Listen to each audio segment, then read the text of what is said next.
Hey everyone, welcome to another episode of ClearTalk. It's me, Tim Archambault with Solutions 360, and I'm here with a friendly guest who we've all met before, Mark Demler with Electronic Innovations. Mark Demler is a leadership consultant in the security industry, and in our last episode, we spoke about the sales process of how Mark and the Electronic Innovations team selected an ERP. At the end of the day, they did go with Q360. But what makes it important as far as setting the vision, creating requirements, and involving the team? And now in today's episode, we'll be talking a little bit about what it looks like post sales as we get into implementation. What does that process look like? What are some quick wins? What is a successful implementation look like? What are some things that we could have learned or done a little bit differently?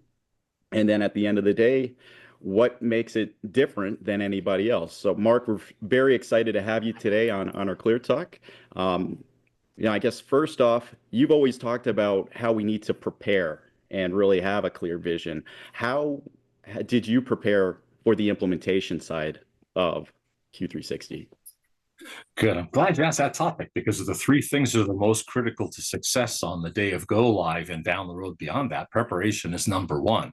First of which is just understanding how the framework functions. And I'll talk at the broad perspective agnostically, and I'll also drill down into the experience with Q360, hoping that both large companies who already have an IT department and project managers, as well as smaller firms, can benefit from some of these tools and preparation.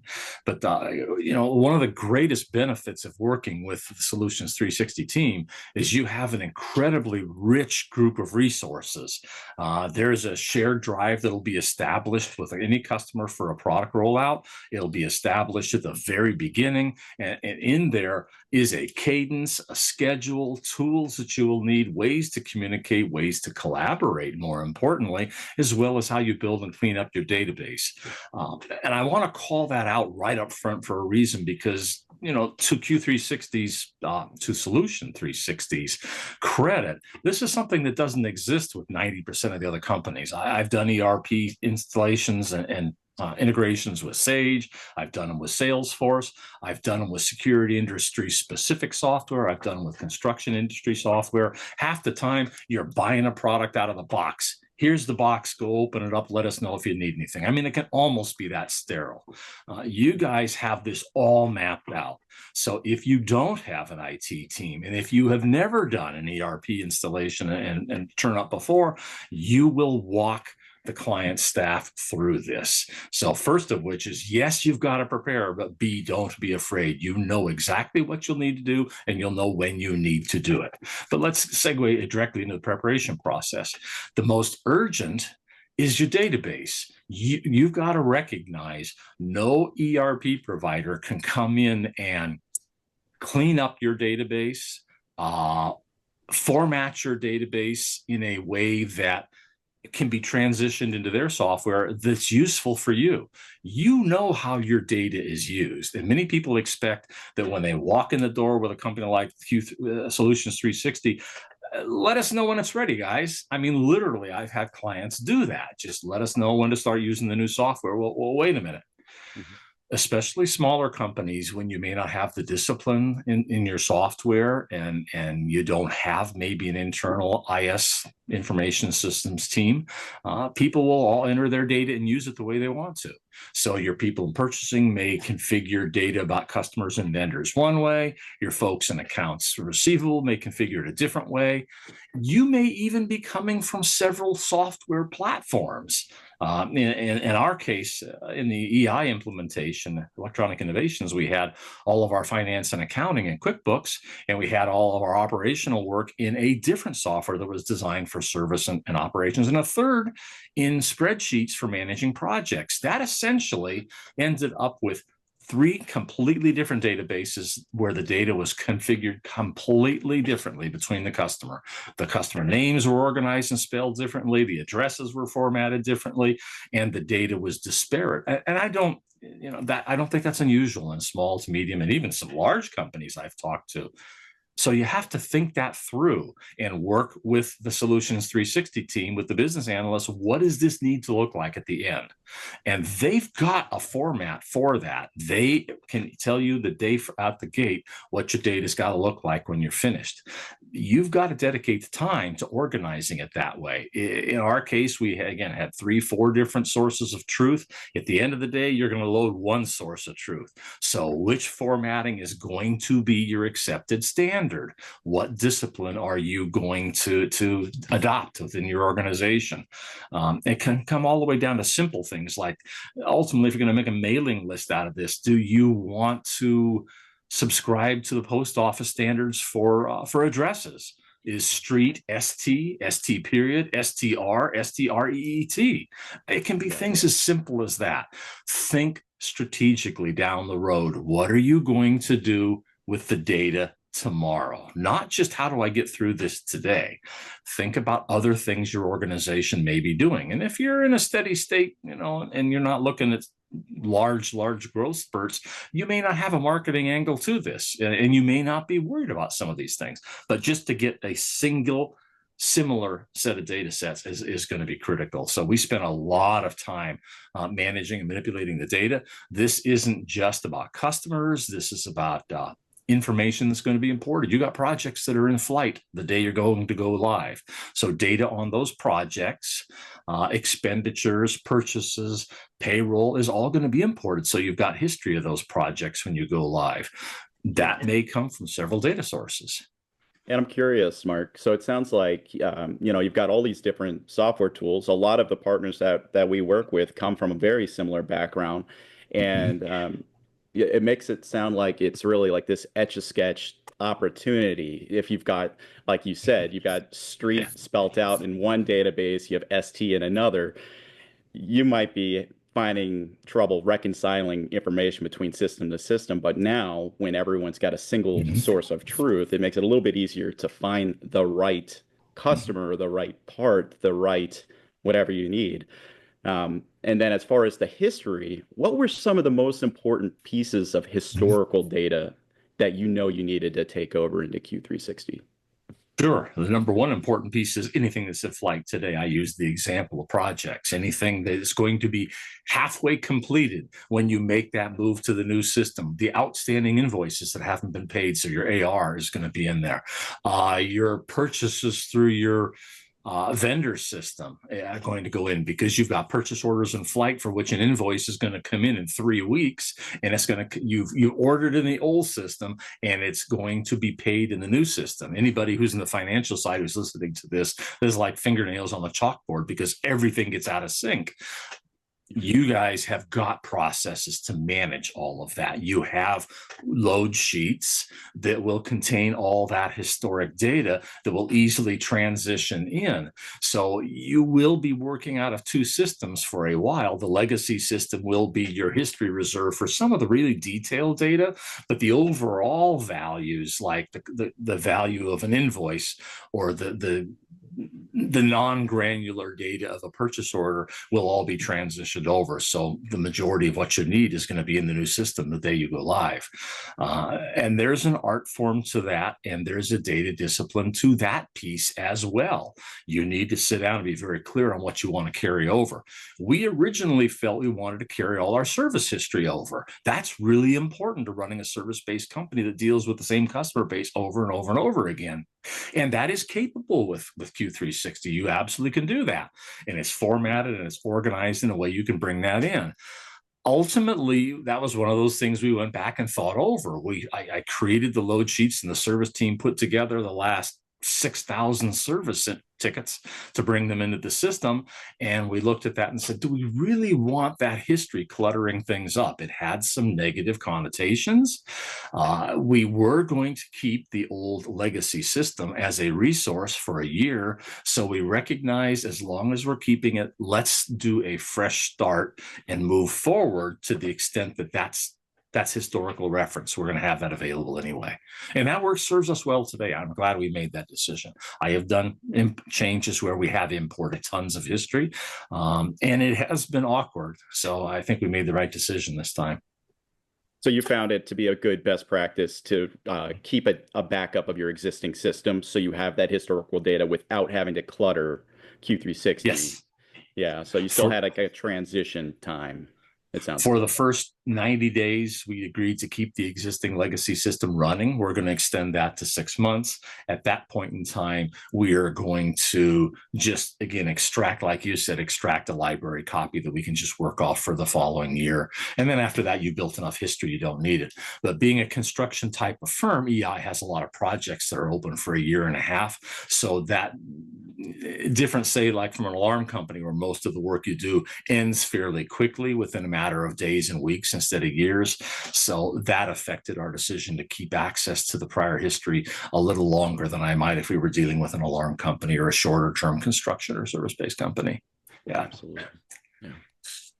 Now, as far as the process getting, back in, like the data piece that was in the middle of the project, and you're right, there's a very thought out implementation process to how we roll this out and give you the, what's going to happen. Could you talk about from the beginning of the process what it looked like from your side as far as meeting the team and getting your team involved and really getting the SMEs, the subject matter experts involved You're in the right, project?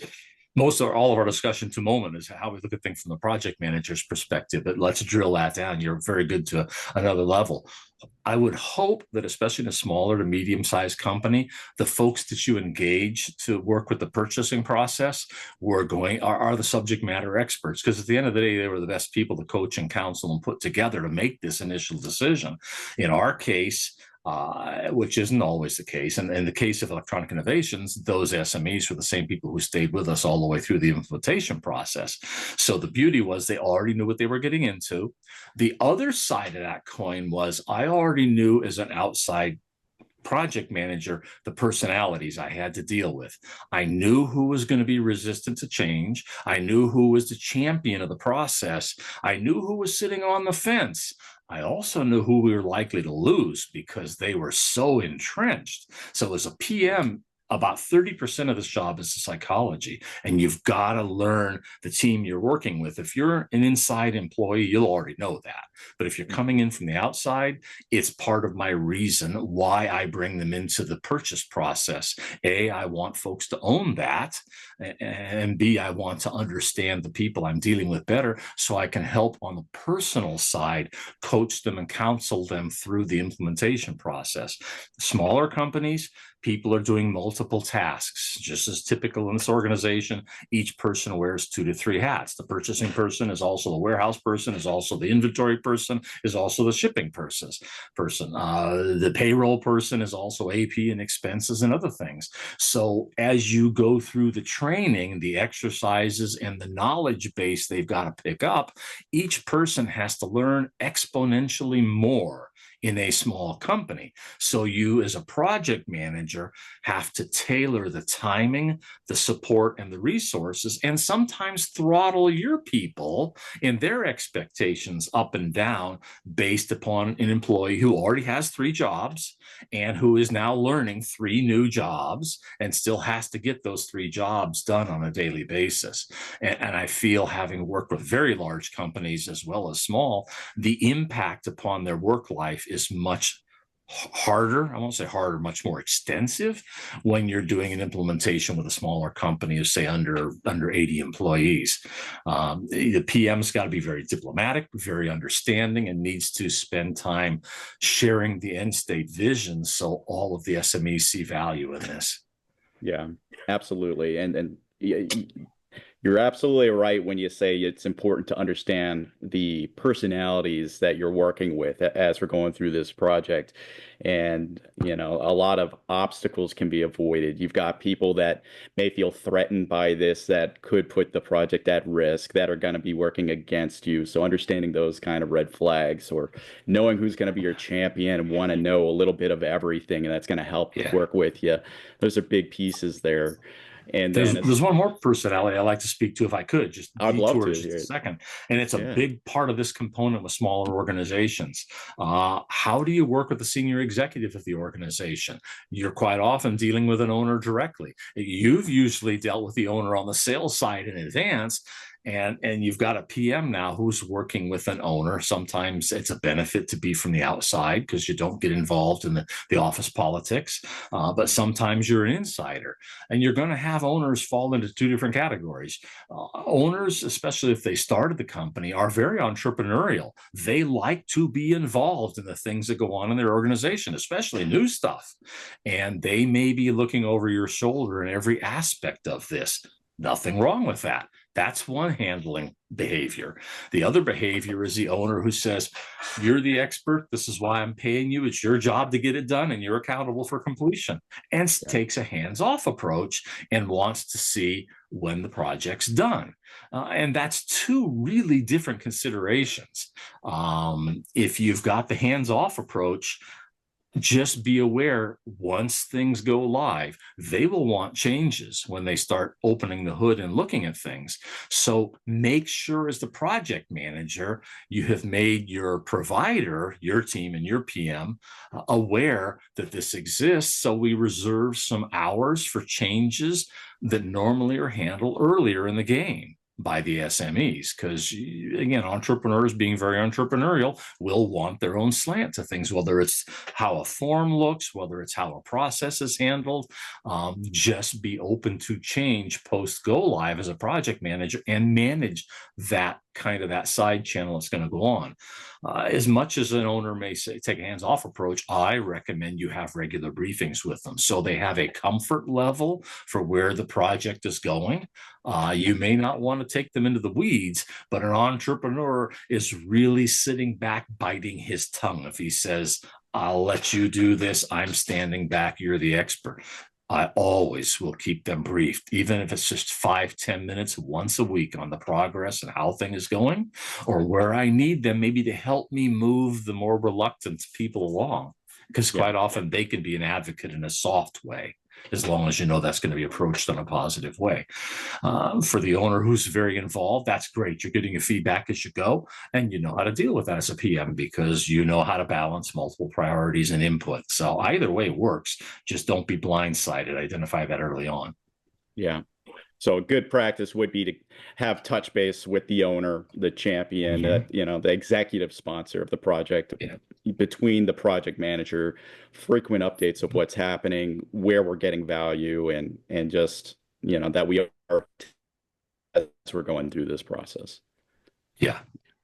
And then if there's anything that you need help with overcoming, personality or other, they're there to support you in that process. Yes. And in this particular case, that aspect has worked out really well. That's that whole managing it that way. He is a very hands-off guy and wants to kind of have his input once he sees the processes. And that worked really well amongst our group, who felt more free to speak and contribute, just because they're that way. When you've got your boss in the room, it's a little harder. And it worked out really, really well. I think it made this a very successful transition. And he's now at that stage at the 5-month period. There's reports and some unique things that he likes to have communicated to him in his way, and some changes and forms and things which are not big deal, but we save some hours and time to do that. Yeah. And that's a good point. So you mentioned early in our call, in this conversation, that, that it's not an out of the box, send it over to you and you're on your own type of process. So you mentioned that the owner in this case has some customizations and some ideas. What did that process look like with Q360, Solutions 360, working with our team to relay, these are some things that we might want? Like, did we just, automatically do them? Did we kind of challenge your thought process and share best practices? What did that look like to you? As you can see, with the owner kind of expected to be moving in post go live, the question you are talking about has two answers. The things that are uncovered during training, pre-implementation by the SMEs, and the things they might want different, and then the follow-on by the owner several months later who might want things differently. The beauty to working with Solutions 360 is, to the extent practical, you guys have a very flexible platform, and your teams are flexible. If there are reasonable changes, they're easy enough to make on the fly, and you've got support staff in the background who can jump in and do these things, whether it's prior to go live or post go live. The support support team shifts a little bit depending on where we're in the process, but we're always well covered with that. And we've discovered that that's really one of the strengths of working with Solutions 360 is that you can make those changes. Your business analysts who work with us every day are coders as well and are making changes to simple processes. If you need something major like an integration with a phone system or something different, that's a different deal. That's a whole different discussion. But basic enhancements, gee, we'd like this process to look like this. We'd like that form to be organized a little differently because we have an end user client that demands a different format. You guys are really well equipped to handle that. And you're right there doing it on the fly. And the responses and the drafts come back within days, not weeks or months. You don't have to wait for a user group to move something, which is what occurs with an awful lot of CRMs. They kind of shovel it into a bin for the next rev. There's a percentage, and it keeps it to fairly basic, and it should be basic, logically so, because you got to keep the process moving. You guys have kind of a technical cutoff where you'll do things on the fly, very rightly so. And there are things that, let's look at this post go live and see how we can implement this as more a project than part of the go live. And your BAs are really good at explaining that process to our folks and keeping track of that list. And then we come back and discuss those as the appropriate time occurs down the road. So what I'm hearing you say is that what has been valuable to you and the EI team is that we've got a proven process. We've got business systems analysts that understand the industry, that can really challenge you. We may not necessarily do those customizations right in the middle of the project during implementation, and sometimes we may, but we try to use the software as it's designed to the best of our ability, and then post-implementation we'll have all of that knowledge base built up of what our BSA has acknowledged during that process. So that's a strength is that they can make changes on the fly quickly, that we have our own staff working with you, not only on the implementation of project management, but coding and development side in tandem quickly. Yeah.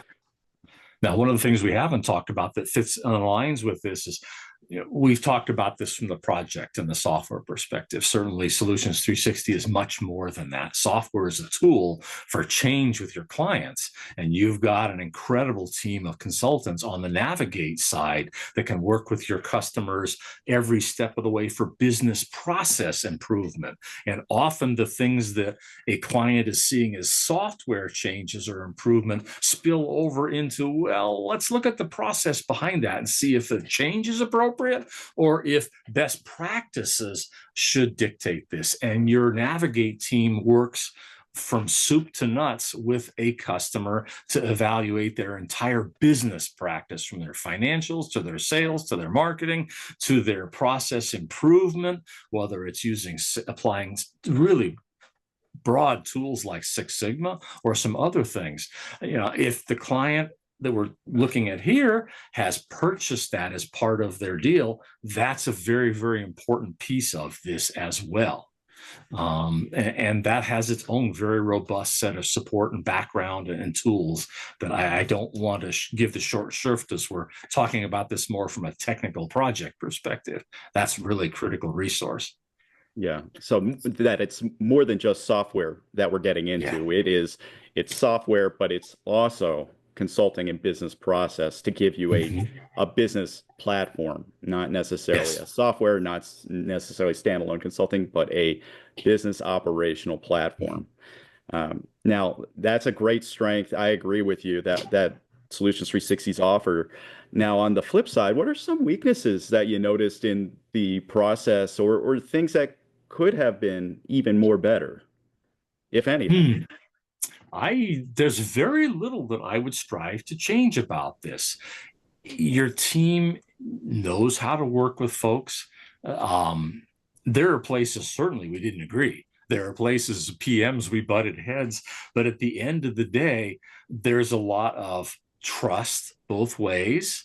And your PM or business analyst might say, trust me, go down this path and just work with this for a while, and let's regroup on this later and see if it's still a problem. They have wisdom and experience, and so a project manager has got to recognize You don't let egos get involved. This isn't a matter of I've got to be right, because if you got a PM on the client side, and I've seen them, who feels that way, this is not going to be a pretty go live. It just isn't. You aren't going to bully your provider into giving you what you want just because you want it. Your folks are really diplomatic in handling those situations, and I think that's such a powerful influence. In many providers, that's a problem. A provider will come on, a CRM provider, and say, this is the way we're doing it, and that's what you got. And that's a process problem they've got to improve.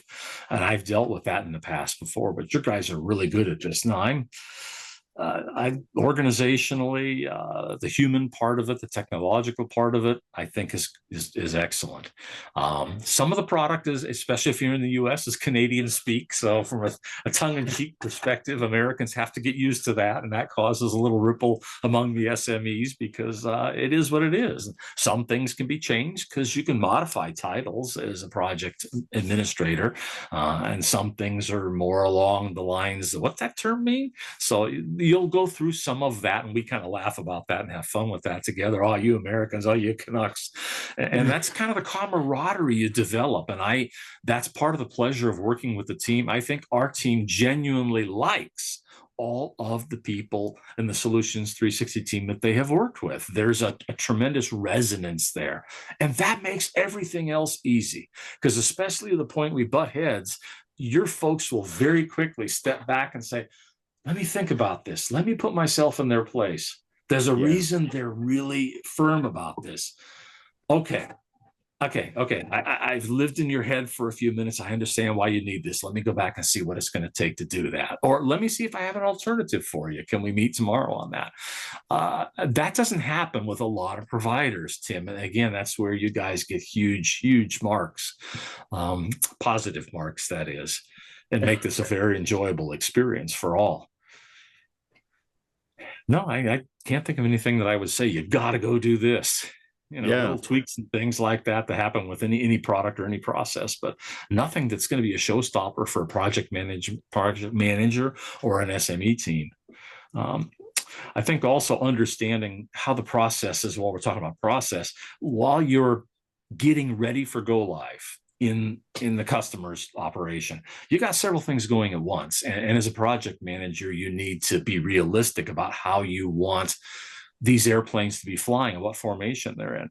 There's clearly an operations bent and all the data and training associated with that. And there's clearly a finance discipline and all the training and data that goes with that. I realized early on that we had pulled in a new financial officer, and she was just incredible because she'd managed projects before. So we sat down as soon as she got seated and had a conversation about how to manage this project. And while she's 100% team player and I really enjoy working with her, I also recognize the strength that she had in running her own discipline. I said, how about if we bifurcate this project and you run the financial side, because you know your discipline and your process is better than I do, because I'm an ops guy, and I'll run the ops side of the project. And she came on post-purchase, but right in the beginning of the implementation process. And that has served us really well. So know how to work best with your advocates.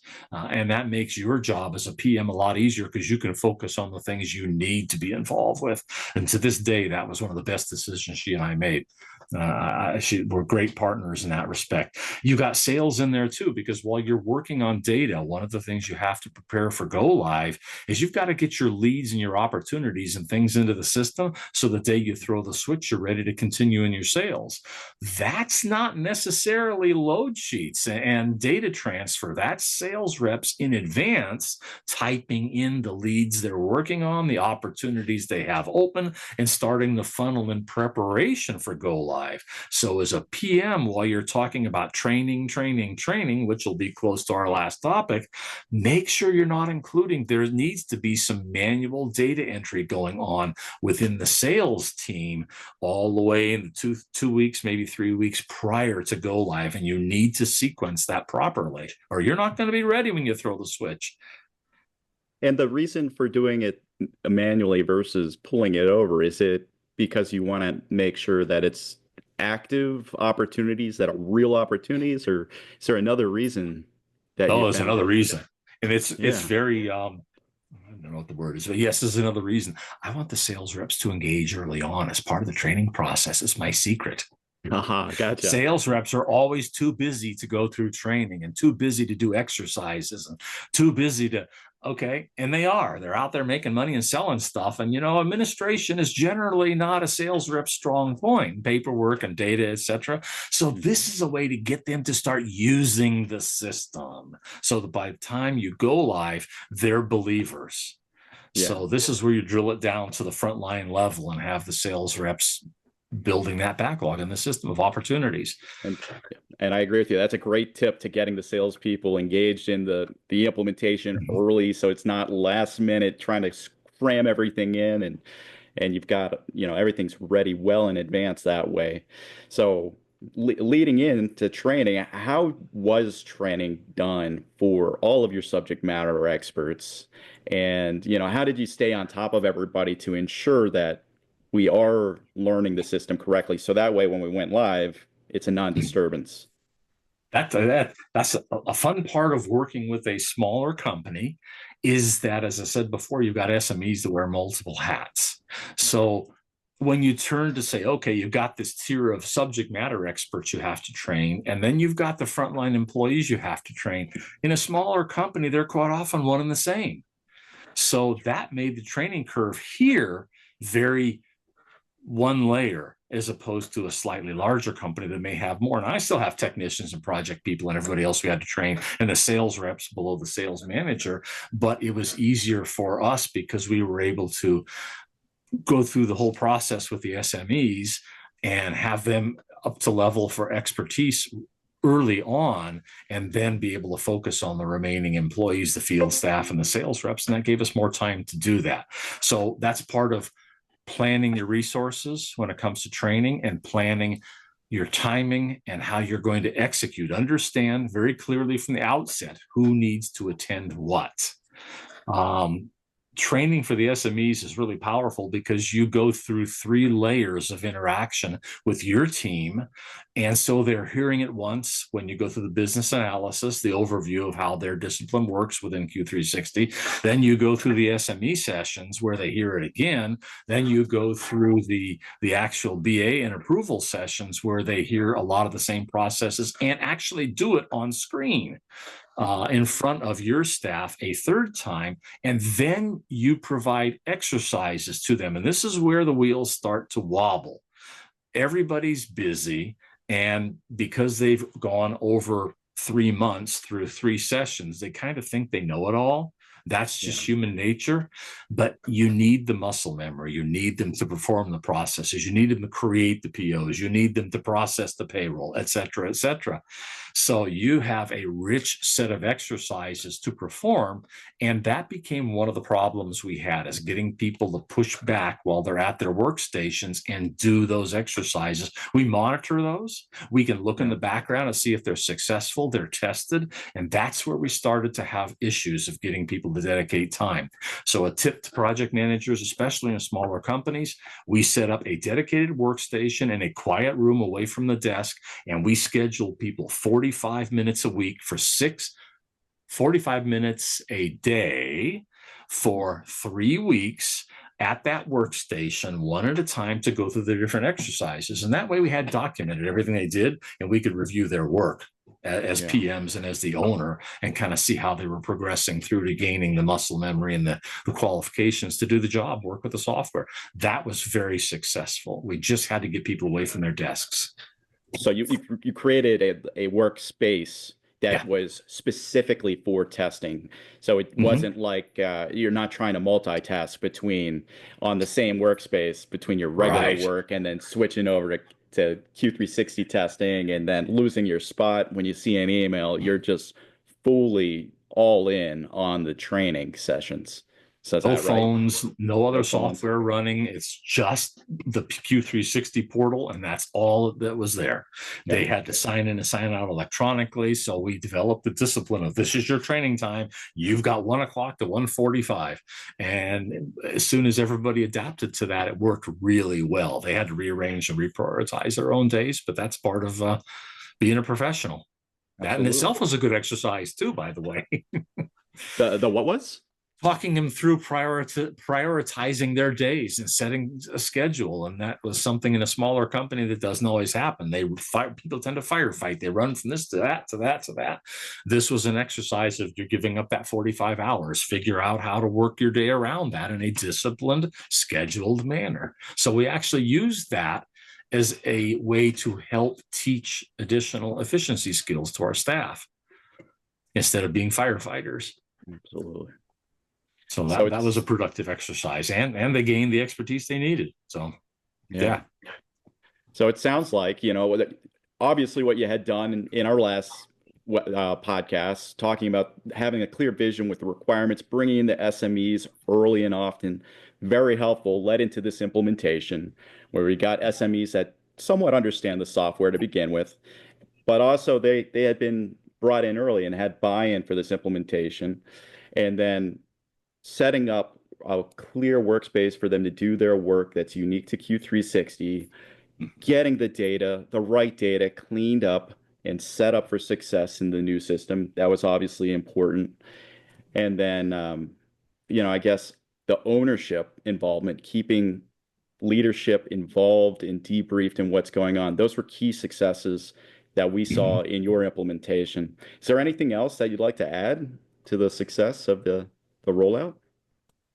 We've hit really the high points. Nothing in here your guys aren't prepared to support either. I mean, these are things your people are experts at, and each of these elements, they know how to help guide us through it. I won't say that a customer doesn't need somebody in the role of project manager. You really do. You need an air traffic controller to manage your staff and make sure they're in place. But unlike other software providers where you're really doing a different type of project management, because you guys have this all wired. A PM just can't sit back and say, okay, go ahead and do 360, take care of this. But it's almost that simple. It almost is, because you guys have got this on a science. It really is. Yeah. Well, our team has certainly appreciated working with you, Mark, and your whole team. It's been a great effort. We're excited that you guys are going live and that you're successful. Would love to set up another session to talk about what customer success looks like post-implementation. Is there anything else that you wanted to share with us and our viewers?